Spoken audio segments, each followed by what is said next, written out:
ಕೊಟ್ಬಿಟ್ರೆ ಎಲ್ಲರಿಗೂ ಕೊಟ್ಬಿಟ್ಟು ಸತ್ತೋಗ್ಬಿಡ್ತಾರೆ ಸರ್. ಅವ್ರು ರೈತರ ಮಕ್ಕಳೇ ಆಗಿದ್ರೆ ಸರ್ಕಾರದಲ್ಲಿ ತಗೊಂಡಿದ್ದಾರೆ. ಸರ್ಕಾರ ಮಾಡಿದೆ ಮಾಡ್ತಾ ಇರೋದು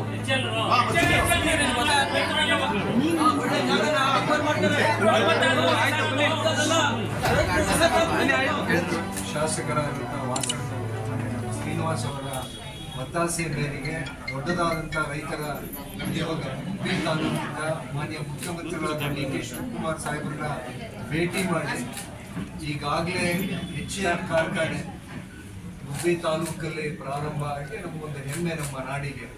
ನಾವೆಲ್ಲ ಅಂದ್ಕೊಂಡಿದ್ದು ಸ್ಥಳೀಕರಿಗೆ ಉದ್ಯೋಗದ ಅವಕಾಶಗಳು ಸಿಗ್ತವೆ, ನಮ್ಮ ಬಾಳು ಬೆಳಕಾಗ್ತದೆ ಅಂತೇಳಿ.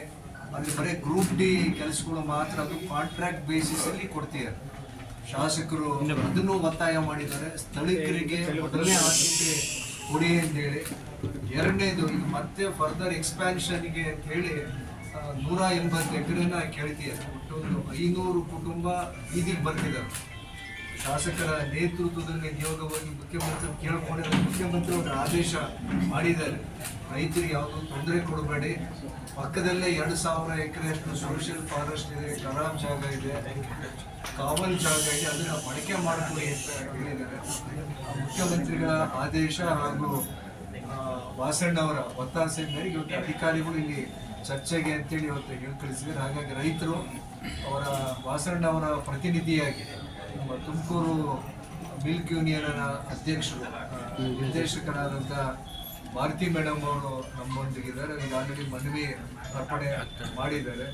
ಅಧಿಕಾರಿಗಳು ಏನು ಸಮಜಾಯಿಷಿ ಕೊಡ್ತಾರೆ ಅಂತ ಇವತ್ತಿಲ್ಲಿ ಫಾರೆಸ್ಟ್ ಡಿಪಾರ್ಟ್ಮೆಂಟು, DFO, ಆಮೇಲೆ ಸ್ಕಿಲ್ಲು ಹಾಗೂ ಉದ್ಯೋಗ ತರಬೇತಿ ಇಲಾಖೆ ಅವರು ಹಲವಾರು ಅರ್ಜಿಗಳನ್ನ ಕೊಟ್ಟಿದ್ದಾರೆ ಜಿಲ್ಲೆ ಅವರು, ಆಮೇಲೆ ಇಂಡಸ್ಟ್ರಿ ಕಾಮರ್ಸ್ ಜಾಯಿಂಟ್ ಡೈರೆಕ್ಟರ್ ಎಲ್ಲರೂ ಇವತ್ತು ಚರ್ಚೆ ಮಾಡಿದ್ದಾರೆ. ಅದರ ಫಲಶ್ರುತಿ ಏನು ಅಂತೇಳಿ ನಾವುಗಳೇ ಅದನ್ನು ಹೇಳ್ತೀವಿ. ಸರ್ ನಮಸ್ತೆ. ಈಗಾಗಲೇ HCLದಿಂದ ನಮಗೆ ಪ್ರಪೋಸಲ್ ಬಂದಿದೆ, 450 ಎಕರೆನಷ್ಟು ಸೊ ಅದರಲ್ಲಿ ಸಂಬಂಧಪಟ್ಟಂತೆ ಮಾಹಿತಿ ಎಲ್ಲ ಸರ್ಕಾರ ಮಟ್ಟದಲ್ಲಿ ಮಾಡಿದ್ದಾರೆ. ಸೊ ನಮಗೆ ರಿಕ್ವೈರ್ಮೆಂಟ್ ತಕ್ಕಂತೆ ಪರಿಸೋದಕ್ಕೆ ಸೂಚನೆ ಇತ್ತು. ಅದರ ಮೇರೆಗೆ ನಾವು ಈಗಾಗಲೇ ಯಾವ ವಿಲೇಜ್ಗಳು ಅದಕ್ಕೆ ಪುಷ್ಪವನ್ನು ಪಡ್ತಿದ್ದಾರೆ ಮತ್ತು ಪಡ್ತಾ ಇದೆ ಅನ್ನೋದ್ರ ಬಗ್ಗೆ ಸರ್ಕಾರ ಗಮನಕ್ಕೆ ಮಾಹಿತಿ ರಚಿಸಿದ್ದಾರೆ.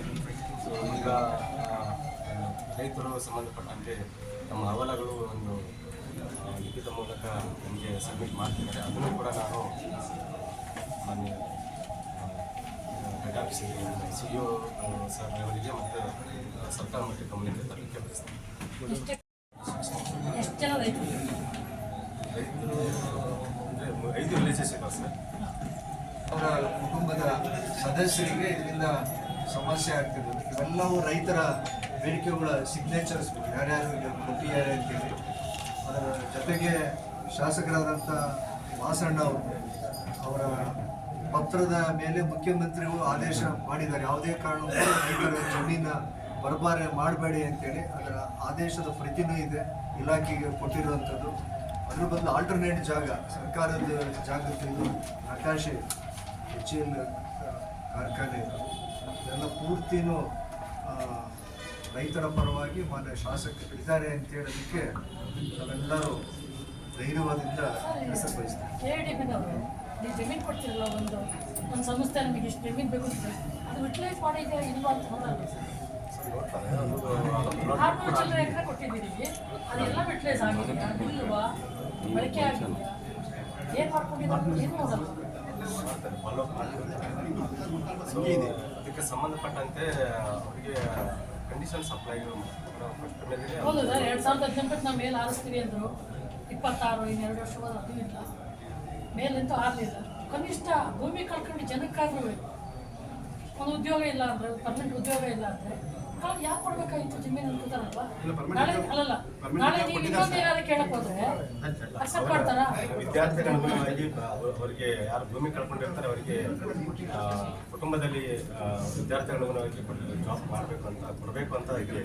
ಅದನ್ನು ನಾವು ಜಿಲ್ಲಾ ಮಟ್ಟದ ಜಂಟಿ ನಿರ್ದೇಶಕರಿದ್ದಾರೆ ಅವರು ಮಾತಿದ್ದಾರೆ. ಪರ್ಮನೆಂಟ್ ಕೆಲಸ ಯಾವ ಸರ್ ಕೊಟ್ಟರೆ ಗೊತ್ತು ಸರ್? ವಾಶ್ರೂಮ್ ತೊಳೆಯೋದು, ಗಿಡ ಕಟ್ ಮಾಡೋದು, ಅದೇ ಸರ್ ಇನ್ನೇನಿಲ್ಲ. ವಾಶ್ರೂಮ್ ತೊಳೆಯೋದೇ ಮೇಯ್ನ್ ಪರ್ಮನೆಂಟ್ ಕೆಲಸ ರೈತರುಗಳಿಗೆ. ನೀವು ಕೊಡೋದೇ ಏನು ಇಷ್ಟು ದಿನ ಕಾಂಟ್ರಾಕ್ಟ್ ಬೇಸಿಸ್ ದಿನ ಅಷ್ಟೇ ಸರ್. ಒಬ್ಬೊಬ್ರು ಮಾತಾಡಿದ್ರು.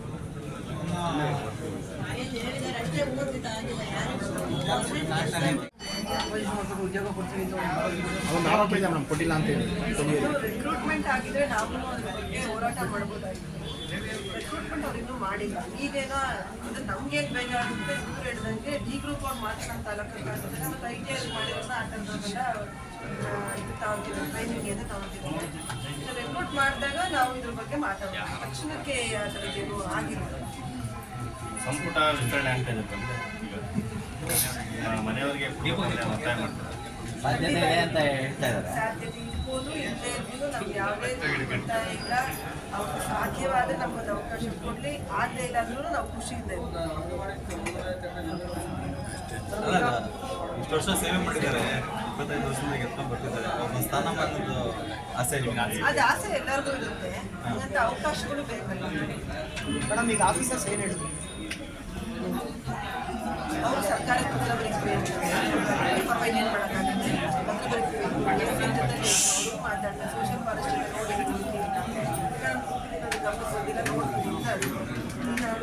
ನಾನೇನು ಏನೇ ಇದ್ರು ನಿಮ್ಮ ಸಮಸ್ಯೆಗಳನ್ನ